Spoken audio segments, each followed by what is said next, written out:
तो पहला प्रश्न आपसे पूछा था कि राजस्थान की किस व्यक्ति ने फेमिना मिस इंडिया 2023 का खिताब जीता। ये प्रश्न अभी मैंने पूछा भी था आपसे, तो आंसर होगा Nandini Gupta. So good morning guys, तो चलिए स्टार्ट करते हैं आज के यानी कि 12 जुलाई के इंपॉर्टेंट करंट अफेयर्स को। और मैं कल पूरे दिन बाहर था, लेट नाइट को वापस घर पे पहुंचा हूं, तो इस कारण से वीडियो लेट बना पा रहा हूं और ये थोड़ा लेट अपलोड होगा। आपको इसलिए बता रहा हूं, आप लोग कमेंट बॉक्स में लिखोगे तो मैं आपको पहले ही बता दूं। तो ये देखो, इंपॉर्टेंट क्वेश्चन पूछ रहा है कि अभी किस व्यक्ति को प्रतिष्ठित लोकमान्य तिलक पुरस्कार 2023 से सम्मानित किया जाएगा। तो आंसर होगा नरेंद्र मोदी को, यानी कि प्रधानमंत्री नरेंद्र मोदी, इनको प्रतिष्ठित लोकमान्य तिलक पुरस्कार 2023 से सम्मानित किया जाएगा। प्रधानमंत्री नरेंद्र मोदी को उनके सर्वोच्च नेतृत्व और नागरिकों के बीच देशभक्ति की भावना जागृत करने के लिए उन्हें इस पुरस्कार के लिए चुना गया है। और प्रधानमंत्री नरेंद्र मोदी से लेटेस्ट अगर बात करें तो अभी मिस्र यानी कि इजिप्ट का सर्वोच्च सम्मान उन्हें मिला था, जिसको कहते हैं ऑर्डर ऑफ द नील। नील नदी बहती है ना वहां से, तो उसी के नाम पे ये अवार्ड। और आप कह सकते हो ये उनका 13वां अंतर्राष्ट्रीय पुरस्कार है। और अभी 2023 में ही पापुआ न्यू गिनी, फिजी और पलाऊ गणराज्य ने भी उनको अपने सर्वोच्च सम्मान से सम्मानित किया था जब वो वहां पे गए थे। बाकी द्रौपदी मुर्मू, अभी इनको सूरीनाम का सर्वोच्च सम्मान, जिसको कहते हैं द येलो स्टार, इससे सम्मानित किया था। बाकी ललित नटराजन, अभी बाल श्रम उन्मूलन के लिए इनको इकबाल मसीह पुरस्कार 2023 मिला। और सलमान रुश्दी, ये राइटर हैं, इनकी अभी लेटेस्ट बुक आई है जिसका नाम है विक्ट्री सिटी, और अभी इनको जर्मन बुक ट्रेड पुरस्कार भी मिला था। तो ये नाम भी ध्यान रखना, बढ़ते हैं आगे। चलिए फिर बताइए, अभी हाल ही में अंतर्राष्ट्रीय मलाला दिवस ये कब मनाया गया। तो आंसर होगा 12 जुलाई को। तो हर साल 12 जुलाई को युवा कार्यकर्ता मलाला यूसुफजई के जन्मदिन के अवसर पर यह दिन मनाया जाता है। मलाला यूसुफजई की बात करें तो इनका जन्म पाकिस्तान में हुआ था 1997 में। उन्होंने 2008 में महिलाओं की शिक्षा के लिए वकालत करना शुरू किया था, लेकिन फिर 2012 में तालिबान ने उन पर हमला कर दिया था और एक गोली उनके सर को पार कर गई थी, लेकिन फिर भी वो बच गई। और फिर 2012 में पाकिस्तान सरकार ने पहली बार राष्ट्रीय युवा शांति पुरस्कार से उनको सम्मानित किया था। और फिर 2014 में वो 17 साल की उम्र में सबसे कम उम्र की नोबेल शांति पुरस्कार पाने वाली व्यक्ति बनी थी। और संयुक्त राष्ट्र ने उन्हें 2019 में दुनिया की सबसे प्रसिद्ध किशोरी घोषित किया था।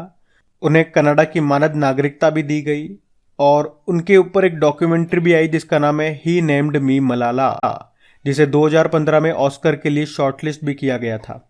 वैसे उनकी एक फेमस बुक भी है जिसका नाम है वी आर डिस्प्लेस्ड। बाकी जुलाई में जो भी इंपॉर्टेंट डेज हमने मनाए मैं आपको एक बार रिपीट कराऊंगा, रिवाइज कराऊंगा, लेकिन आगे वाले प्रश्न में। अभी बढ़ते हैं आगे। फिर बताइए, अभी हाल ही में Vajpayee the ascent of the Hindu right 1924 to 77 नाम की बुक को किसने लिखा। तो आंसर होगा अभिषेक चौधरी ने। तो दिवंगत प्रधानमंत्री अटल बिहारी वाजपेयी के शुरुआती वर्षों पर यानी कि 1924 से 1977 तक के उनके जीवन के 53 वर्षों के बारे में इस बुक में बताया गया है, जिसे लिखा है अभिषेक चौधरी ने।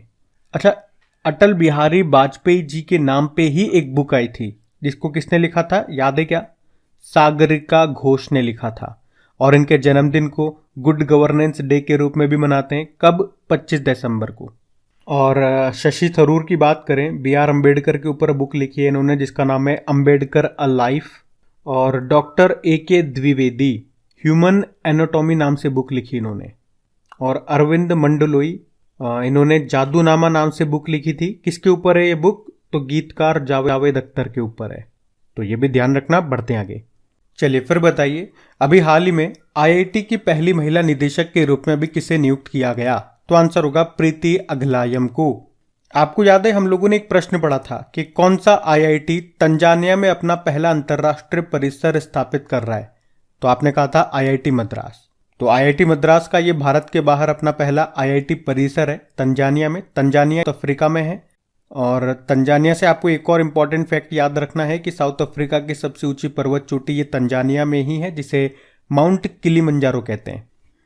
तो तंजानिया के जांजीबार शहर में स्थापित हुआ ये इसका परिसर और वहीं पे ये निदेशक बनी है। आप कह सकते हो कि आईआईटी की पहली महिला निदेशक बनी है प्रीति अगलायम, ऐसे प्रश्न बनेगा। और आईआईटी मद्रास से कुछ और पॉइंट्स मैं आपको याद भी दिला दूं या आपका रिवीजन करवा दूं। अभी सारंग फेस्टिवल ये आईआईटी मद्रास में मनाया गया था। और एक स्वदेशी मोबाइल ऑपरेटिंग सिस्टम जिसका नाम है भरोस, इसको भी डेवलप किया आईआईटी मद्रास ने। और आईआईटी मद्रास ने वॉर्टन क्यूएस री इमेजिन एजुकेशन अवार्ड भी जीता था। बाकी दीपिका मिश्रा वीरता पुरस्कार पाने वाली पहली महिला इंडियन एयरफोर्स अधिकारी बनी थी ये। और परमिंदर चोपड़ा ये भारत की सबसे बड़ी गैर बैंकिंग वित्तीय कंपनी पावर फाइनेंस कॉरपोरेशन की पहली महिला सीएमडी बनी थी। पावर फाइनेंस कॉरपोरेशन, बताओ ये कौन से नंबर की महारत्न कंपनी बनी अभी। और शिवांगी सिंह की बात करें तो राफेल उड़ाने वाली पहली भारतीय महिला हैं ये शिवांगी सिंह। तो काफ़ी सारी इंपॉर्टेंट जानकारियां मैंने आपको इसमें दी, इसको ध्यान रखना। बढ़ते हैं आगे। चलिए फिर बताइए, हाल ही में किसने कनाडा ओपन बैडमिंटन टूर्नामेंट 2023 में पुरुष एकल का खिताब जीता? तो आंसर होगा लक्ष्य सेन। तो भारतीय बैडमिंटन प्लेयर हैं लक्ष्य सेन, जिन्होंने भी कनाडा ओपन 2023 में मेन सिंगल का टाइटल जीत लिया है। उन्होंने चाइना के ली शी फेंग को हराया है। अच्छा, ये एच.एस. प्रणय का नाम जरूर याद रखना। एक तो अभी मलेशिया मास्टर्स बैडमिंटन चैंपियनशिप 2023 का खिताब इन्होंने जीता था, और इसलिए भी इनका नाम इंपॉर्टेंट है क्योंकि ये खिताब जीतने वाले ये मात्र केवल तीसरे भारतीय हैं। इनसे पहले 2 बार ये खिताब किसने जीता है? पीवी सिंधु ने और साइना नेहवाल ने। और सुदीरमन कप, ये भी इंपॉर्टेंट प्रश्न है। पहले प्रश्न तो यही बन जाएगा, सुदीरमन कप का संबंध किससे है? बैडमिंटन से है। अभी 2023 का जो संस्करण हुआ था चाइना में, उसको चाइना ने जीत लिया साउथ कोरिया को हरा के। और एक और प्रश्न बन जाएगा कि अगला वाला सुदीरमन कप जो 2025 में होगा वो कहाँ पे होगा? वो स्पेन में होगा। और अभी बैडमिंटन एशिया चैंपियनशिप में मेंस डबल में भारत का पहला गोल्ड जीत करके लाए थे कौन? सात्विक साईराज रंकीरेड्डी और चिराग शेट्टी। और अभी इसी साल स्विस ओपन 2023 में भी इन दोनों ने मिक्स्ड डबल का खिताब जीता था। तो ध्यान रखना ये पॉइंट्स भी। बढ़ते आगे। चलिए फिर बताइए, अभी हाल ही में राष्ट्रीय मत्स्य किसान दिवस कब मनाया गया? तो आंसर होगा 10 जुलाई को। तो भारत में मत्स्य कृषकों, मछुआरों और मछली पालन से जुड़े अन्य हितधारकों के कार्य को सम्मान और समर्थन देने के लिए हर साल 10 जुलाई को नेशनल फिश फार्मर्स डे के रूप में मनाया जाता है। और 10 जुलाई को ही क्यों मनाते हैं? क्योंकि 2 वैज्ञानिक थे, डॉक्टर हीरालाल चौधरी और डॉक्टर अली कुन्हा। उन्होंने 10 जुलाई 1957 को मछलियों की प्रजाति में कृत्रिम प्रजनन तकनीक की खोज की थी। इसीलिए 10 जुलाई को ये दिन हम राष्ट्रीय मत्स्य किसान दिवस के रूप में मनाते हैं। अगर कभी साइंटिस्ट के नाम पूछ ले तो इसलिए मैंने आपको बता दिया। वैसे ज़्यादातर आपसे दिवस के बारे में ही पूछेगा, ये दिन कब मनाते हैं, ध्यान रखने से। और इस बार ये इसका 23वां संस्करण है। और इस बार इस दिवस का आयोजन ये कहाँ पे किया गया? महाबलीपुरम में। आपको बता दूं, मत्स्य उद्योग का भारत के जीडीपी में 7% योगदान है। और भारत विश्व का दूसरा प्रमुख जलीय कृषि कार्य करने वाला देश है। और मत्स्य उत्पादक देशों में अगर बात करोगे तो भारत विश्व में तीसरे स्थान पर आता है। वैसे हमारे मत्स्य व पशुपालन मंत्री कौन है? पुरुषोत्तम रूपाला है। अब मैं आपको जुलाई के सारे इंपॉर्टेंट डेज एक बार रिवाइज कराता हूँ। देखो, 1 जुलाई को हमने 4 डे मनाए थे। एक तो national doctor day, chartered account day, राष्ट्रीय डाक कर्मचारी दिवस, अंतर्राष्ट्रीय सहकारिता दिवस, ये जुलाई के पहले शनिवार को मनाया जाता है। और एक जीएसटी डे भी हमने मनाया, ये भी ध्यान रखो। 5 डे हो गए मतलब। फिर 2 जुलाई को विश्व खेल पत्रकार दिवस मनाया और वर्ल्ड यूएफओ डे मनाया।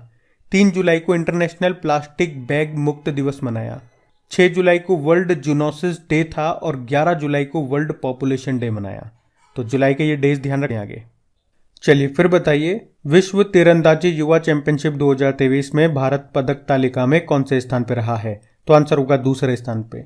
तो यहाँ बात कर रहे हैं विश्व तीरंदाजी युवा चैंपियनशिप 2023 की, जो कि 3 से लेकर 9 जुलाई 2023 तक हुई। कहाँ पे? आयरलैंड में। इसमें भारत ने 11 मेडल जीते, जिसमें से 6 गोल्ड हैं, 1 सिल्वर है और 4 ब्रॉन्ज है। और इस तरह से पदक तालिका में भारत दूसरे स्थान पर रहा है। पहले स्थान पे कौन है? फिर पहले स्थान पे कोरिया है। इसने 6 गोल्ड और 4 सिल्वर यानी कि टोटल 10 मेडल जीते हैं। अब आप कहोगे भारत ने तो 11 मेडल है, कोरिया के पास 10 मेडल है। गोल्ड के हिसाब से देखते हैं, देखो ना। अब आप कहोगे कि भारत के पास भी तो 6 गोल्ड है और कोरिया के पास भी तो 6 गोल्ड है, तो फिर गोल्ड बराबर है, तो फिर हम सिल्वर के हिसाब से देखेंगे। तो सिल्वर कोरिया के पास ज़्यादा है, 4 सिल्वर हैं और हमारे पास 1 सिल्वर है। मान लो दोनों के पास सिल्वर भी बराबर होते तो फिर ब्रोंज के हिसाब से देखते हैं। और ब्रोंज हिसाब से देखने का मतलब हो गया कि हम देख रहे हैं कि सबसे ज़्यादा मेडल किसके पास है, क्योंकि गोल्ड और सिल्वर तो बराबर हो गए। अब ब्रोंज जिसके पास ज़्यादा होंगे उसके पास सबसे ज़्यादा मेडल होंगे, बात तो वही है। तो बात आई समझ में, पहले स्थान पे कोरिया, दूसरे पे भारत है। और एक पॉइंट और याद रखना कि रिकर्व कैटेगरी में गोल्ड जीतने वाले पहले भारतीय पुरुष तीरंदाज कौन बने हैं? पार्थ सालुंखे, ये सतारा महाराष्ट्र से हैं। बाकी आयरलैंड में इसका आयोजन हुआ, तो आयरलैंड के स्टैटिक में आपको बता दूं, कैपिटल इसकी डबलिन होती है, करेंसी है यूरो, प्रेसिडेंट है माइकल डी हिंगिस और प्रधानमंत्री का नाम आप जरूर जानते होंगे क्योंकि ये एक भारतवंशी है, नाम है लियो वरादकर। वैसे पूरे यूरोप में 3 देशों में भारतीय मूल के कितने प्रधानमंत्री हैं? 3 जगह। एक तो ब्रिटेन में है ऋषि सुनक, एक पुर्तगाल में है एंटोनियो कोस्टा और एक आयरलैंड में है ये लियो वरादकर। तो ध्यान रखना, अच्छा प्रश्न है ये। बढ़ते आगे। फिर बताइए, अभी हाल ही में किस पैराशूटर ने वर्ल्ड शूटिंग पैरा स्पोर्ट्स विश्व कप में स्वर्ण पदक जीत करके विश्व रिकॉर्ड बनाया? तो आंसर होगा रुद्रांश खंडेलवाल। तो वर्ल्ड शूटिंग पैरा स्पोर्ट्स विश्व कप ये हुआ कहाँ पे? क्रोएशिया में। और अभी इसमें भारत के पैरा शूटर रुद्रांश खंडेलवाल ने 50 मीटर पिस्टल SHI कैटेगरी में गोल्ड जीता है। और इस तरह से उन्होंने खेल रत्न पुरस्कार विजेता मनीष नरवाल का वर्ल्ड रिकॉर्ड तोड़ दिया, जिन्होंने 2020 टोक्यो पैरालंपिक में गोल्ड मेडल जीता था। और इसी कैटेगरी में रुद्रांश ने, अच्छा ध्यान रखना, हमने कहा इसमें रुद्रांश ने तो गोल्ड जीता है और इसी कैटेगरी में निहाल सिंह ने सिल्वर मेडल जीता है। तो रुद्रांश खंडेलवाल का नाम याद रखना, पूछा जा सकता है इनका संबंध किस खेल से है? शूटर है, पैराशूटर। पढ़ते हैं आगे। फिर बताइए, हाल ही में एशियाई एथलेटिक्स एसोसिएशन के द्वारा किस संगठन को एशिया में सर्वश्रेष्ठ सदस्य संघ घोषित किया गया? तो आंसर होगा एथलेटिक्स फेडरेशन ऑफ इंडिया। तो एशियाई एथलेटिक्स एसोसिएशन ने भारतीय एथलेटिक्स महासंघ को एशिया में सर्वश्रेष्ठ सदस्य महासंघ के रूप में चुना है। और एथलेटिक्स फेडरेशन ऑफ इंडिया की बात करें तो इसके प्रेसिडेंट कौन है?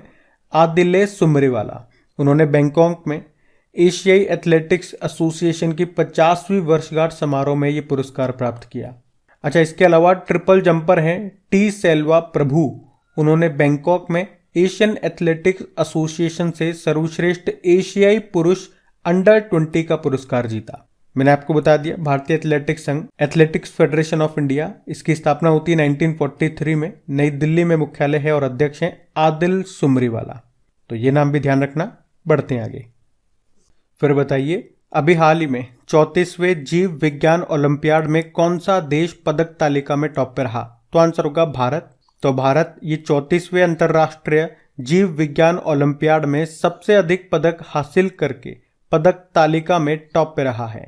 इसका आयोजन कहाँ पे हुआ था इस 34वें जीव विज्ञान ओलंपियाड का? यूनाइटेड अरब अमीरात में।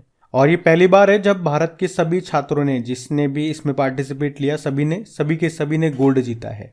और वैसे कितने भारतीयों ने पार्टिसिपेट किया था? तो 4 भारतीयों ने।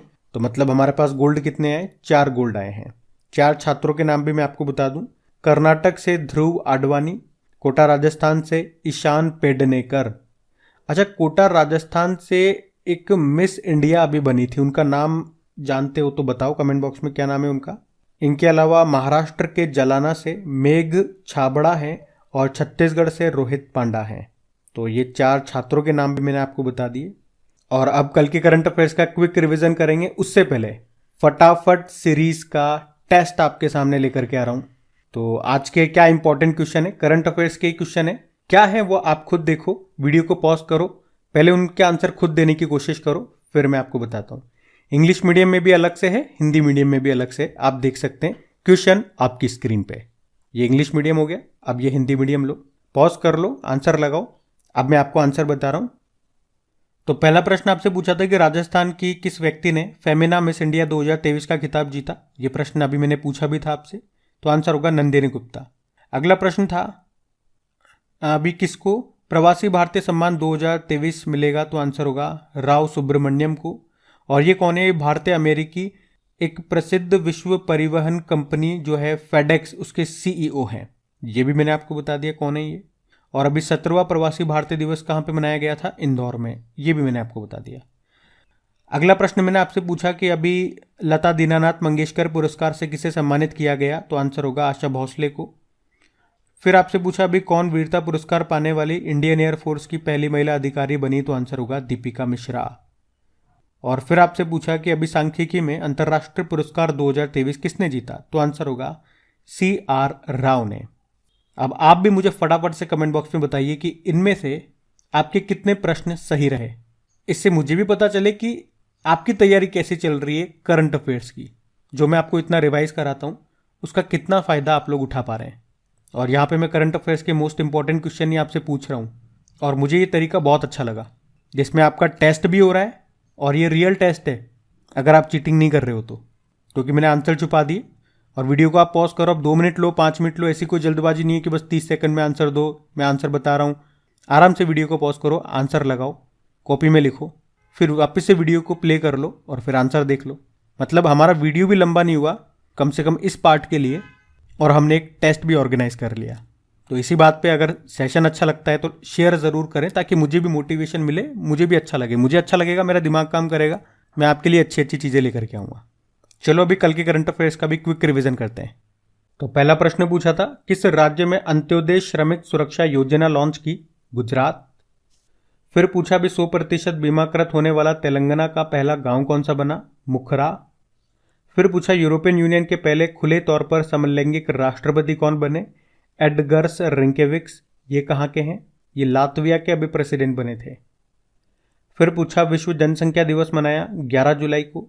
और फिर पूछा भी अंतर्राष्ट्रीय वित्तीय सेवा केंद्र प्राधिकरण के नए अध्यक्ष बने? के राजारमन। फिर पूछा अभी नवंबर 2023 में तीसरा विश्व हिंदू सम्मेलन होगा बैंकॉक में। फिर पूछा भारतीय आम महोत्सव है आमरस, इसका आयोजन किया गया रशिया में। फिर पूछा बैलन डी और पुरस्कार जीतने वाले एकमात्र स्पेनिश पुरुष फुटबॉलर कौन थे जिनका निधन हो गया? Luis Suarez. फिर पूछा ब्रिटिश ग्रैंड प्रिक्स 2023 का खिताब जीता मैक्स वर्स्टपन ने, रेडबुल के ड्राइवर हैं। और फिर पूछा अभी किस भारतीय ग्रैंड मास्टर ने 5 बार के विश्व शतरंज चैंपियन विश्वनाथ आनंद को हराया? तो आंसर होगा डी गुकेश। और प्लीज़ देखो वीडियो के बीच में मैं आपको बिल्कुल नहीं बोलता हूँ, इसलिए लास्ट में बोल रहा हूँ। बीच में नहीं बोलता ताकि आप डिस्टर्ब ना हो, लेकिन लास्ट में तो प्लीज़ मेरी बात सुन लें। वीडियो को ज़्यादा से ज़्यादा शेयर करें, अपने दोस्तों के साथ तक पहुँचाएं इसे। अगर व्हाट्सअप स्टेटस आप लगाते हो तो अपने वीडियो का स्टेटस भी ज़रूर लगा लें एक, अपने दोस्तों के साथ में, अपने स्टडी ग्रुप में प्लीज़ इसे शेयर ज़रूर करें, ताकि आपके लिए वीडियो बनाने में, आपके लिए मेहनत करने में मुझे भी अच्छा लगे। बाकी क्विज बना दी गई है आपकी क्रिक एग्जाम एप्लीकेशन पे, PDF भी आपको वहीं मिल जाएगी। क्रिक एग्जाम एप्लीकेशन का लिंक नीचे डिस्क्रिप्शन बॉक्स में है। अब होमवर्क प्रश्न देखते हैं और सेशन एंड करते हैं। तो कल के वीडियो में आपसे पूछा था कि संयुक्त राष्ट्र प्रेस स्वतंत्रता पुरस्कार किसे प्रदान किया गया? तो इसका आंसर होगा इन तीनों को, और ये तीनों महिलाएं ईरान से हैं। और याद रखना इस प्राइज को गुइलर्मो प्रेस फ्रीडम प्राइज भी कहा जाता है। और हमारे कमेंट बॉक्स के सेक्शन में वैसे तो बाकी सब स्टूडेंट अच्छा आंसर देते हैं, लेकिन एक स्टूडेंट है सौरव रॉय, और उनका मेरे ख्याल से आपको कमेंट ऊपर से एक आध भी मिल जाएगा। उनके कमेंट अगर आप पढ़ते हैं, मतलब अगर कमेंट बॉक्स आप रीड करते हैं, तो उनका कमेंट ज़रूर पढ़ा करें। काफ़ी नॉलेजेबल आंसर देते हैं वो, आपको कुछ सीखने को ही मिलेगा। अगर सीख रहे हैं किसी से तो क्या बुरा है। इसलिए मैं आप लोगों से भी कहता हूँ जितना खुल के आप लिख सकते हो, जितना अपना माइंड चला सकते हो और कोरिलेट करके आप चीज़ों को लिख सकते हो, लिखा करो। इससे आप ही को बेनिफिट मिलेगा। चलो बस आज के लिए इतना ही। अब ये रहा आज का आपका होमवर्क प्रश्न। Thank you.